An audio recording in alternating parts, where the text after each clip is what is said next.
Bendito seja o Senhor nosso Deus e Salvador Jesus Cristo. Bem amados irmãos e irmãs. Estamos prontos. Nós ouvimos hoje, como noutras partes, noutras perícopes, noutros trechos do Evangelho, do mesmo Evangelho, outras partes do mesmo Evangelho do nosso Senhor Jesus Cristo, em que o que aconteceu hoje com os apóstolos, aconteceu outras vezes também.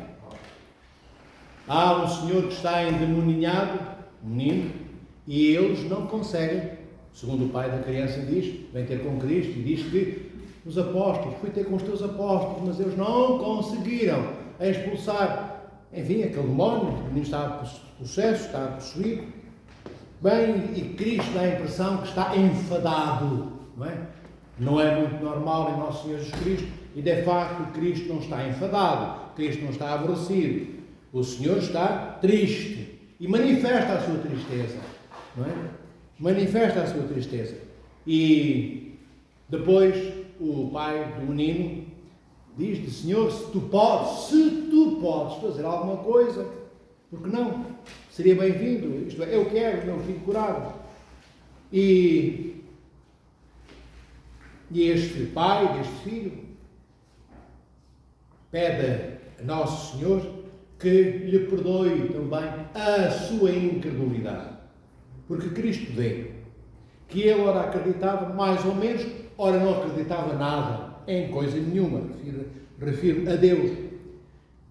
Mas ele é humilde, ele apesar de tudo ele sabe, coisa que nós sabemos tantas vezes e não pedimos perdão a Deus, nem pedimos sobretudo que nos ajude. E ele diz, o pai do menino: Senhor, olha como eu sou incrédulo, olha as tão grandes dúvidas que eu tenho, ajuda-me.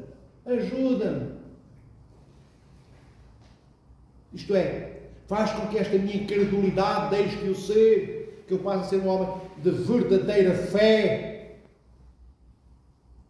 Mas o Senhor continua triste, nosso Deus Salvador Jesus Cristo, e diz a todos eles, não é só o pai do menino, é aos apóstolos, é a todos os que ali estão: até quando estarei convosco, geração perversa e incrédula? Isto é, até quando estou convosco? Vós que não aprendeis nada, eu ensino, é o que diz Cristo, eu ensino, vedes os meus exemplos, vedes como eu vivo, vedes o que eu digo, vedes o que eu faço, como eu olho, como eu me sento, como eu levanto a mão esquerda, a direita, e não aprendeis nada. É isto que nosso Senhor Jesus Cristo, é até quando, geração perversa, eu estarei convosco.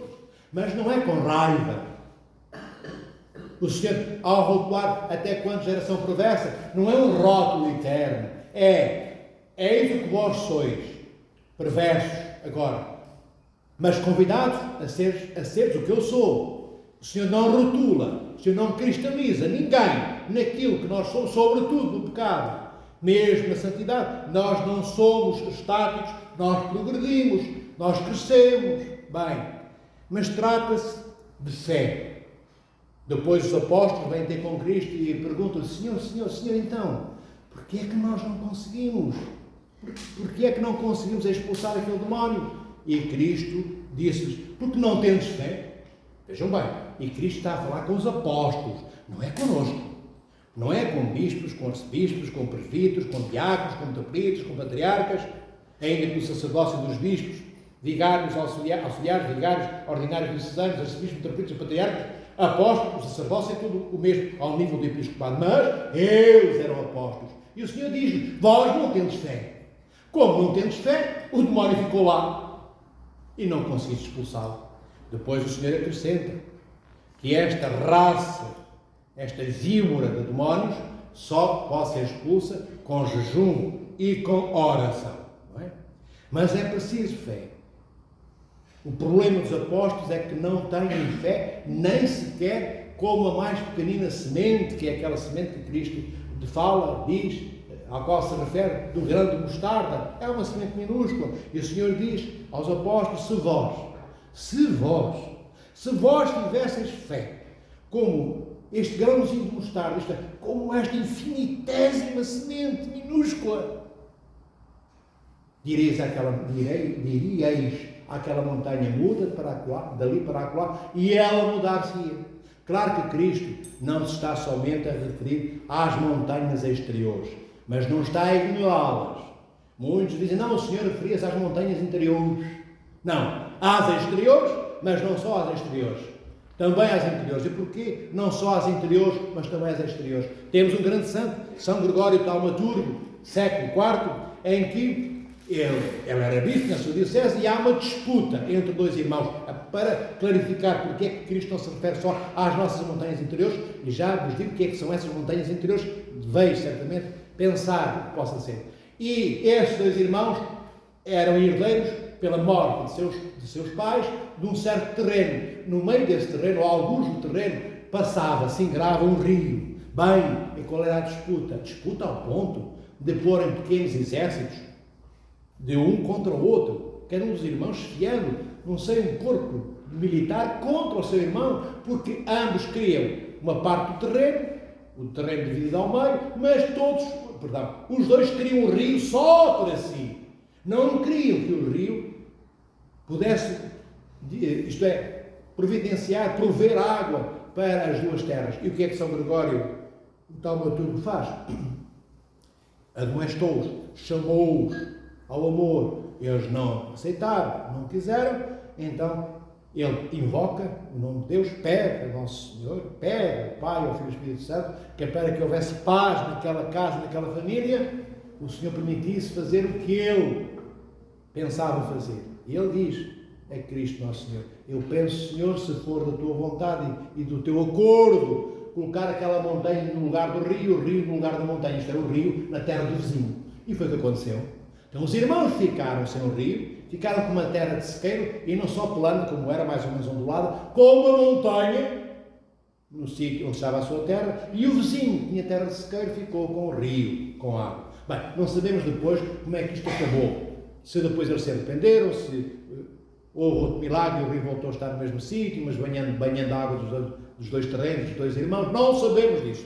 O que eu vos digo é que o Senhor também se refere às montanhas interiores.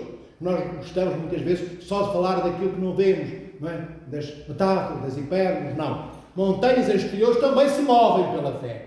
Também se movem. Olhem, o Mar Vermelho não afastou, o Senhor não rasgou as águas para que o povo judeu que vinha do Egito, perseguido pelas tropas militares do faraó, pudesse passar a pé enxuto o Mar Vermelho, e depois não fechou outra vez o mar. Não são só coisas interiores, são coisas exteriores e interiores. Bem, então Cristo também se refere às nossas montanhas interiores. As exteriores já sabemos o que é que são. As montanhas interiores quais são, filhos? São os nossos pecados. É difícil perdoar. Há pessoas, por exemplo, que não conseguem perdoar nunca. Morrem sem terem conseguido perdoar um dos seus irmãos. Isso é uma montanha que não se moveu, uma montanha que não saiu do sítio. E muitos outros pecados, não vou enumerar todos eles, porque quero falar-vos um pouquinho da fé. Tudo isto, queridos irmãos e irmãs, tem a ver com o que é a fé. Nós ouvimos falar fé. A fé é a certeza das coisas que nós esperamos e a convicção das coisas que não vemos. Diz São Paulo no seu capítulo 14 da Epístola aos Hebreus. Bem, e depois, quantos de nós, queridos irmãos e irmãs, sabem o que é que isto significa? Quantos de nós, que já me ouviram dizer isto que eu disse hoje muitas vezes, vieram perguntar, interpreta aquilo que eu disse, eu não entendi. São Paulo bem falou, mas eu não entendi nada. Não, o que é que nós fazemos? Não deve ser importante. Não é importante. Se coisas do interpreta, coisas da igreja. Então, e depois não sabemos o que é fé. Mas eu não quero ir por esta definição de São Paulo. É demasiado elaborada. É para os santos, já, que querem continuar a ser santos e não baixarem ao estatuto de demónios e pecadores, porque também pode acontecer com os santos, deixarem de o ser. Por isso que a igreja só glorifica depois da morte, porque até ao último minuto antes da morte, mesmo que eu seja santo nesta vida, eu posso tornar-me um demónio, um ladrão, um bandido, um assassino, um adulto, um abusador, tudo é possível. Bem, queridos irmãos e irmãs, a fé como eu disse, nesta formulação de São Paulo, é para corações avançados no amor. Não é na erudição, não é avançados nos livros, não é para homens e mulheres avançados no conhecimento livresco, no conhecimento lógico ou intelectual, racionalista, cartesiano. Não é para esses. Senão, os que entravam no reino dos céus seriam só professores catedráticos, filósofos, não é? Exímios, pianistas, todos os eruditos, todos aqueles que manuseassem com destreza a erudição maior deste mundo. Então o reino dos céus era para os eruditos, não é? É para os analfabetos também, queridos irmãos e irmãs. Vê? Entre analfabeto e erudito há uma grande distância, se nós os avaliarmos pelos parâmetros e barómetros deste mundo. Mas a fé, queridos irmãos e irmãs, o que é que será a fé, então? Nós dizemos muitas vezes, não, a fé é quando eu acredito, é quando eu estou de acordo com Deus, é quando eu creio que Deus é Deus, é quando eu acredito que Cristo Nosso Senhor é o Verbo encarnado, é quando eu acredito que o Pai e o Espírito Santo são as três hipóstases divinas, as três pessoas da Santíssima Trindade, é quando eu acredito que Cristo subiu à cruz por amor a todos nós. Bem, é quando eu acredito que tenho de ser bom e não mau, pois os demónios fazem o mesmo. Os demónios também acreditam que Cristo é Cristo, Filho de Deus. Os demónios também sabem que existe o Pai, o Filho e o Espírito Santo. Os demónios também sabem que Cristo subiu à cruz para salvar a todos os filhos e filhas de Deus. E sabem com uma clareza muito maior do que a nossa. Então, se eles acreditam, os demónios, no mesmo que nós acreditamos, porque é que os demónios não irão para o reino dos céus, mas para os infernos? Porque é que os demónios não se arrependem? Porque é que os demónios não se santificam? Porque é que eles não são santos? Já algum de vós se pôs esta questão? Pois nós devemos colocar-nos essa questão. Porquê, filhos e irmãos, filhos e filhas? Porque ter fé não é só acreditarmos em algo, não é só concordarmos com o que a Igreja diz. Termos fé significa termos um pouco mais do que isto, que é muito mais do que isto. Ter fé significa ter lealdade. Ter lealdade. Isto é, ser comprometido incondicionalmente com Deus. É o que significa ser leal. Os demónios foram e são desleais. Eles são aqueles que atraiçoaram, que abandonaram Deus, que se puseram a milhas de Deus, que criticaram e criticam o Senhor nosso Deus, que fazem tudo contra o amor de Deus. Então, quando nós somos leais, nós encontramos uma expressão nessa lealdade, uma expressão maior do que significa ter fé. Ter fé, queridos irmãos e irmãs, significa pegarmos em todos os utensílios que Deus nos deu para que possamos depois exercer a fé. A fé não é algo que nós temos, que nos seja dado pela nossa própria natureza humana. A fé é um dom de Deus. O que é que quer dizer isto? A fé é um dom de Deus. É uma dádiva, é um presente que Deus nos dá. Mas depois eu tenho que usar o presente. Dou-vos um exemplo concreto, em função da fé e do que fazemos ou deixamos de fazer com ela. Imaginai um pai amoroso com o seu filho. O filho fez 18 anos, o pai dá-lhe um carro e diz-lhe: filho, está aqui a chave, agora tens de tirar a carta para aprenderes a conhecer o código da estrada. Esta chave é para colocares dentro desse buraquinho que é a ignição do carro. Quando deres a chave para a direita ou para a esquerda, o motor liga e o carro serve para que tu vás daqui para acolá. Vai-te levar onde tu quiseres, dirá o pai. Mas há uma quantidade de regras para que o filho tem que existir e às quais o filho tem que obedecer para poder movimentar o carro. Uma delas é ter carta de condução. Bem, o que é que então Deus faz? Quando Deus nos dá o dom, na analogia com o carro dado pelo pai ao filho, Deus dá-nos o dom da fé e depois dá-nos todos os códigos da estrada, a chave de ignição, diz-nos como é que nós podemos usar a fé para irmos daqui para lá. Tudo aquilo que eu disse em função da viatura, numa analogia claudicante, é o que nós podemos aplicar à fé. Bem, Deus dá-nos o dom da fé e depois é suposto, se nós quisermos, pegamos nessa fé e começamos a usar a fé. Porque há pessoas, já ouviram dizer, eu não tenho fé.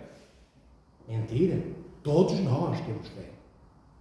É como aquele filho que, se nunca houver apegado no carro, deixa o carro tantos anos na garagem que um dia esquece que o pai lhe ofereceu o carro e diz: eu não tenho carro, mas o carro está lá, só que ele já esqueceu que o pai lhe ofereceu. É como nós, em função da fé. Esquecemos que recebemos o dom da fé. E depois, quando a recebemos, nós ficamos apenas naquele estatuto de conforto. Não é? Eu acredito em Deus, portanto, eu não vou fazer o que é mau. Eu não vou cometer erros, pensamos nós. Mas aqueles que conseguem ter essa postura, o que é que fazem? Não cometem erros. Ou fazem um esforço para que isso não aconteça. Mas também não fazem nada de bom por ninguém. É como alguém que não rouba a casa do vizinho, mas deixou o vizinho morrer de fome, não fez nada de bom por ele. Então, quando nós recebemos o dom da fé, nós temos que tornar-nos leais a Deus. Lealdade implica o quê? Cooperarmos, colaborarmos, unirmos a nossa vontade à vontade de Deus nesta sinergia que é encontro da vida de Deus com a minha vida e da minha com a vida de Deus. Eu tenho que, a fé, e como dádiva de Deus, é para que eu edifique, construa com Cristo a presença dele, Cristo, no coração dos meus irmãos. Porque eu devo tornar-me aquilo que Cristo é. Então eu sou um farol que ilumina a noite escura da falta de exercício da fé dos meus irmãos, da falta de amor, da falta de esperança, da falta de doação de si mesmos. A fé existe para que eu me ponha em movimento, para que eu me desinstale. Fé igual a canseira, é o dom de Deus para nós trabalharmos. E é onde a questão, todos esses utensílios que Deus nos deu para que possamos pôr o carro, como eu disse, da fé em movimento. Os instrumentos e utensílios são a Sagrada Eucaristia, são a Sagrada Escritura, são todos os sacramentos que Deus deixou na vida da Igreja. É o seu exemplo de dádiva absoluta na cruz. São os padres apostólicos, são os padres atuais e padres da Igreja e mães da Igreja, porque também não é só pais, entendem, filhos? São a Sagrada Liturgia, são os santos ícones, é a nossa oração, é o jejum. Tudo isto são as regras de trânsito, são as chaves de ignição do carro, são os pneus do carro, são os instrumentos para que nós ponhamos a fé em movimento. Fé para eu andar, fé não é um presente, tipo uma almofada na qual deito a cabeça em cima e fico a dormir, não uma noite, mas a vida inteira. A fé é para que desperte em nós o amor entorpecido, que não exercitamos nem em função de Cristo, nem em função dos nossos irmãos. Fé, queridos irmãos e irmãs, tem a ver com isto, com lealdade. E a lealdade leva-nos a quê? A estarmos incondicionalmente juntos daquela pessoa à qual somos leais. Leal não é só o contrário de traidor. Leal é aquele ou aquela que dá a sua vida, dá a sua casa, dá o que tem, dá o seu tempo e dá a si próprio pelo outro a quem é leal. Nós dizemos tantas vezes, queridos irmãos e irmãs, em português não é tão fácil de perceber, em inglês percebe-se melhor. Por exemplo, no casamento, nós vemos muitas vezes, e não só, mas no exemplo do casamento, é infidelidade, não é? Então, quando há infidelidade, quer dizer que aquela pessoa que foi infiel não é mais leal à outra. Houve o quê? Uma quebra do compromisso. Mas nós dizemos em português, a propósito da fé, tenho fé em ti. E outra vez dizemos, já não tenho nenhuma fé em ti. Não diz o povo, não dizemos coloquialmente isso, mas este coloquial tem alguma sabedoria e grande. Quando eu digo que eu não tenho fé em ti, significa que eu não acredito mais em ti. Eu não conto mais contigo para nada. Quando eu digo o oposto disso, eu tenho fé em ti, eu conto contigo. Eu não estou só, entendem? Até do ponto de vista meramente humano, a fé tem estas conceptualidades que nos dão para nós percebermos que a fé não é algo estático e também não é um nome para com ele coabitarmos a vida inteira sem sabermos o que significa ver. A fé é um dom de Deus e é a chave para nós podermos encontrar os nossos irmãos, encontrarmos o Criador dos nossos irmãos e nosso. Se nós não levarmos em consideração o que é a fé, mas não meramente, como eu estou agora aqui a palrar, meramente a nível de conhecimento intelectual, isto que eu estou a dizer é para depois ser posto em prática, começando por mim. Não é para conhecermos estes chavões todos. Bem, já sei, conceptualmente, do ponto de vista dos conceitos, eu sei já designar, descrever o conteúdo da palavra fé do ponto de vista ontológico. Ou seja, o que é ontologia? Não sabem? Aprendam, filhos. Ontologia é uma ciência que busca entender o que é que faz com que aquilo que é seja aquilo que é. Entendem? Então, nós temos que não só conhecer a fé intelectualmente, não tem grande importância, eu diria não tem nenhuma, se nós depois não aplicarmos e exercitarmos, vivermos de acordo com o dom de Deus que o Senhor nos deu.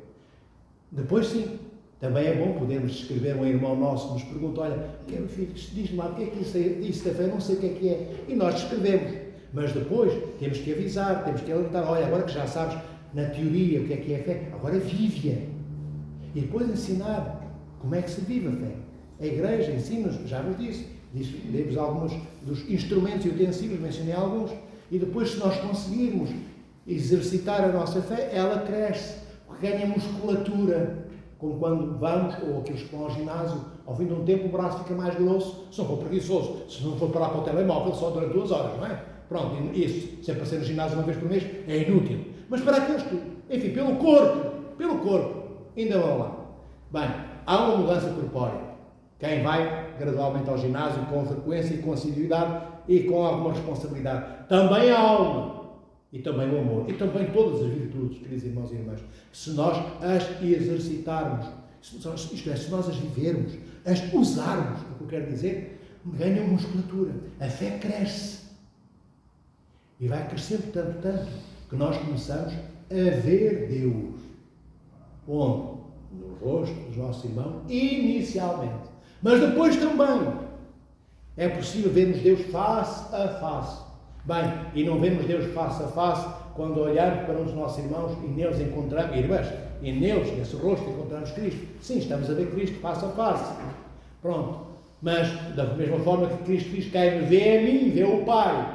Mas isto não quer dizer que o Pai esteja ali, ao lado de Cristo. Então, olhem para Cristo, olhem para o Pai. Não, olhem só para Cristo. E só olhando para Cristo nós vemos o Pai. O que eu quero dizer é que, quando a nossa fé é exercitada como a fé dos santos, que os torna santos, então nós podemos ver Cristo na sua natureza humana. Os santos podem, depois de haverem morrido, isto é, terem nascido para o céu há séculos, podemos vê-los e abraçá-los. Deus pode permitir que eles venham ter connosco. Porquê? Porque somos merecedores. Não tem nada a ver com mérito. Tem a ver com o facto de termos limpado o caminho diante de nós. Se eu quiser ir daqui para acolá, e este aqui para acolá, entre aqui e o acolá, houver um espaço de 400 metros de silvados com 3 metros de altura, através dos quais eu não posso singrar, como é que eu vou? Eu tenho que limpar os silvados. Depois então eu vou, eu chego lá. É a mesma coisa. Nós não vemos porque Deus não gosta de nós. Deus não tem esse carinho e esse amor todo. Porque é que Deus não se apresenta a mim agora, a sua natureza humana? Porque há este monte de silvados que é a mim de limpar. Não a Deus. Deus já limpou tudo na cruz. Mas eu não limpo, eu não exercito a fé. Então, mas quando eu exercito, eu vou passo a passo ao longo da minha vida, hoje cortando uma sílaba, amanhã 10, até que daqui a 20, 30 anos o caminho está limpo. E quando ele está limpo, eu estou mais próximo de Deus.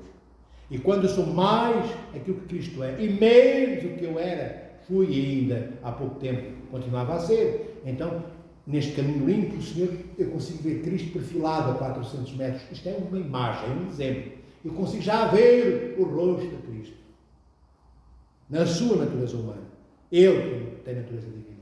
A fé, queridos irmãos e irmãs, é para cooperarmos com Deus na edificação do reino dos céus sobre a terra. É para isso que a fé serve.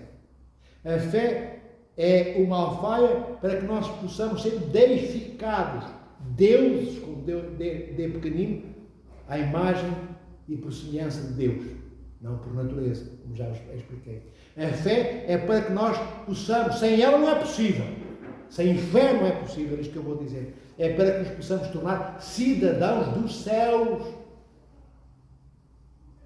para lá habitarmos eternamente com o Pai, com o Filho e com o Espírito Santo e com todos os nossos irmãos e irmãs que souberam como exercitar, viver e usar a sua fé. Queridos irmãos e irmãs, quando não, e por aqui termino, entenderes uma palavra, perguntai-me quando acabar a liturgia, ou se eu não te dou alguém, uma palavra desconhecida, pode ser a pedra de tropeço que nos impedirá de entrar no reino dos céus. Ou uma palavra que nunca entendemos, levou-nos a esquecermos e a nem sequer sabermos que essa palavra escondia nela a necessidade e a informação para atos que eu deveria realizar. Ao desconhecer o conteúdo da palavra, nunca realizei aqueles atos. Pelos atos não realizados, porque desconheci o conteúdo da palavra, nunca quis conhecer e aprender, morreram irmãos meus. Como é que eu posso entrar no reino dos céus se eu fui um fratricida? Fui eu o causador da morte, meus irmãos. Porquê? Porque não estive lá onde era suposto estar. E porquê é que eu não estive? Não sabia que era para estar. Porquê? Porque palavras e ensinamentos eu desconhecia e nunca quis aprender. São pequenos exemplos que vos dou. Não vivamos assim. Ouvimos palavras que chegam ao nosso ouvido A e saem pelo ouvido B e não fica nada cá dentro. Então nós não mudaremos. Nós temos distanciamento. Pensais que já têm 70, 80 anos e 60, como nós. Somos nós hoje com 60 anos, com 50, com 30, com 80. Somos nós diferentes para melhor do que éramos com 20. Ou andamos da mesma maneira, ou falamos da mesma forma, ou temos os mesmos ódios, as mesmas raivas, as mesmas faltas de amor, comemos nós da mesma forma, tomamos banho da mesma maneira como há 20 anos. Se é tudo igual hoje, estamos muito mal, queridos irmãos. Então significa que estamos piores do que há 20 anos atrás, porque quem não progride, regride. Vê do que é alguém com 60 anos, ou 50, ou 70, ou 80, estar pior diante de Deus do que estava quando tinha 20 anos. Algo vai muito mal. Só que nós vivemos ilusoriamente pensando que estamos melhores. Porque fazemos umas coisitas, aqui e ali, as tais coisas. Não mato, não roubo, não incendei o fogo, a casa do meu irmão, mas não faço nada. Não pratico nenhuma das virtudes, não pratico nenhuma das virtudes cristológicas. Não faço nada do que Cristo fez. Eu só quero ser comodista. Não só não vou ter com os meus irmãos, como Cristo foi, vejam, Ele veio ter connosco à cruz. E é lá na cruz que Ele está. E é lá na cruz que Ele continua à nossa espera. Porquê? Continua à nossa espera na cruz de Cristo hoje? Porque nós temos que pegar a nossa cruz, como Cristo diz, e segui-lo. A nossa cruz tem que ser plasmada na cruz de Cristo, sendo, todavia, a nossa, sem misturas com a dele. Então, enquanto nós não estivermos atentos, à procura, em busca, como um rato à procura de queijo, onde está o irmão que precisa de mim? Onde está o irmão que precisa? Onde está o irmão que precisa de mim ou de uma irmã? E se chegarmos ao fim do dia e não tivermos encontrado nenhum irmão, nem nenhuma irmã que precisasse de nós, ou precise chorar, porque Deus não manifestou o seu amor por mim. Como é que eu o dia todo não encontrei um irmão que precisasse da minha presença, de um beijo, da minha ajuda, de um pão, de 10 euros? Como é que eu não encontrei? Muito mal vai a minha vida. Bem, queridos irmãos, mas é facto, nós encontramos. Não é difícil encontrar irmãos que precisem. Não é difícil encontrar Cristo o dia todo, de manhã à noite. Porque é o próprio Cristo que nós encontramos quando estamos, como Ele esteve disponível para nos amar na cruz, estamos disponíveis para amar os nossos irmãos. O problema é que nós não só não buscamos, não vamos atrás dos irmãos para sabermos se eles precisam, nós fingimos que eles não existem. Eu, quando cheira a que alguém pode precisar, escondo, vou por outra viela. Se tenho que ir à cidade às 4 da tarde, vou só a partir das 9 da noite. Possivelmente já estão em suas casas, já não veem, porque se me verem vão pedir-me alguma coisa e eu não estou disponível para dar nada a ninguém, nem bens materiais, nem a minha presença, muito menos o meu amor. Então, neste caso, a fé que eu recebi como dom de Deus é em mim um ato diário de deslealdade para com Deus. Eu não sou leal, como a fé pressupõe, porque Deus não se esconde dos que precisam. Deus não foge para longe daqueles que gritam pela sua presença. Se eu sou o oposto disto, eu sou desleal. Se eu sou desleal, a minha fé é morta. Ela é viva enquanto dom, ela não morre. É morta no sentido em que não me serve para nada. Como o carro em cuja ignição nunca pus a chave e à qual nunca dei, cujo carro nunca peguei, carro nunca me levou a lado nenhum. É o que acontece com a nossa fé quando nós não a usamos. Não nos leva a lado nenhum. Continuamos no inferno.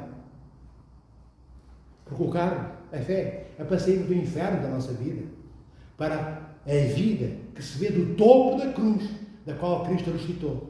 Por isso eu disse, é lá que Cristo nos espera hoje, na sua cruz. Pensemos, queridos irmãos e irmãs, agora quando fores para as vossas casas, quero eu ir ter com aquele que está na cruz. Eu quero ir ter com ele. Qual é a bagagem que tenho que levar? A minha cruz. Quero pegar na minha cruz. Mas, sei eu, o que é isso da minha cruz? Tenho vergonha de perguntar ao bispo, ao padre, ao reitor, ao pai espiritual, porque eu quero pegar na minha cruz, mas não sei o que é que isso significa. Eu quero ir ter com o que está na cruz, que é Cristo. Será, meus irmãos, pensar nisto, porque se não quisermos pegar na nossa cruz e encontrar Cristo, na cruz, não a encontraremos nunca em lado nenhum nesta vida. E como eu sempre digo, quem não encontrar Cristo aqui e agora, ao longo da sua vida, e exercendo a fé, por isso o dom que Deus deu, que é o holofote, que ilumina o nosso caminho para a deificação, e a deificação é a possibilidade de ser o que Cristo é e encontrá-lo aqui depois. Se não encontrarmos aqui, não encontraremos na outra etapa depois da morte. Mas é na cruz que o encontramos. Pensai, queremos nós encontrar Cristo lá onde Ele está. Cuidado, não está morto. Ele está na cruz ressuscitado. E porquê é que Ele está na cruz? Porque a cruz é o pináculo. É o pináculo do templo, onde todo o amor de Deus exala na sua plenitude a abundância inesgotável e eterna deste amor admirável que não se escoa, nem fenece, não murcha, não vai embora e não desaparece. É do topo da cruz que nós vemos, olhando para cima e não para baixo, para os sapatos Balenciaga, para os quais temos dinheiro tantas vezes. Entendem? Olha, compramos sapatos Balenciaga, mas não damos às vezes €1 à igreja. A igreja somos os nossos irmãos. Irmãs, pensai nisso. Um beijinho a todos, da parte de Cristo Nosso Senhor, que Ele tem natureza humana, da minha parte também, que o Senhor vos proteja, vos abençoe e aprendei todas as coisas que a igreja tem para vos ensinar. Tudo o que é ensinamento da igreja é para cansar de pé, braço, perna, coração, alma. Tudo o que a igreja tem para ensinar é para que este corpo todo, com toda a riqueza que Deus lhe deu, todos os dons, se ponha em movimento. É para isto. Sede santos, como Cristo Nosso Senhor é santo.